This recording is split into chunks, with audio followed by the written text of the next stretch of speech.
உனக்கும் எனக்குமான இரக்கம். அவர் எப்பொழுதும் கடிந்து கொள்ளார், என்றைக்கும் கோபம் கொண்டிறார். சங்கீதம் 103:9. கோவிட்-19 தொற்று நோயின் விளைவுகளில் ஒன்றாக உல்லாச கப்பல்களை நிறுத்தி பயணிகளை தனிமைப்படுத்தினர். வால் ஸ்ட்ரீட் ஜர்னல் என்ற பத்திரிகை சில சுற்றுலா பயணிகளின் நேர்காணல்களை உள்ளடக்கிய ஒரு கட்டுரையை வெளியிட்டது.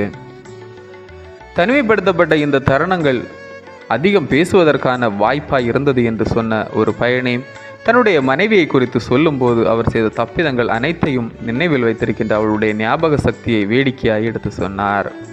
இதுபோன்ற பதிவுகள் நம்மை சிரிக்க வைக்கலாம், நமது மனித நேயத்தை நினைவூட்டலாம், நாம் வெளியே சொல்ல வேண்டிய விஷயங்களை மிகவும் இறுக்கமாக நமக்குள்ளே வைத்திருக்கும் நம்முடைய சுபாவத்தின் எச்சரிப்பாகவும் இருக்கலாம். ஆயினும் நம்மை துன்புறுத்துபவர்களிடம் கனிவாக இருக்க எது நமக்கு உதவுகிறது?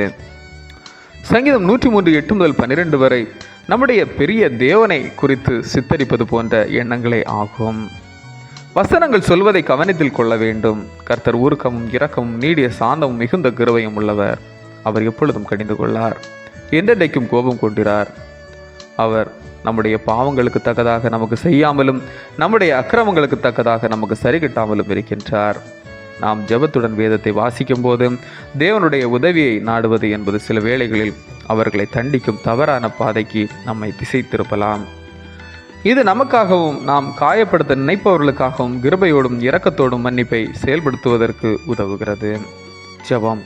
இரக்கம், தயவு மற்றும் மன்னிப்பின் தேவனே, என்னை வேதனைப்படுத்தியவர்களுக்கு கிருபையையும் இரக்கத்தையும் செயல்படுத்த எனக்கு உதவி செய்யும். ஆமென். இந்த நாள் உங்களுக்கு இனிய நாளாக மலரட்டும்.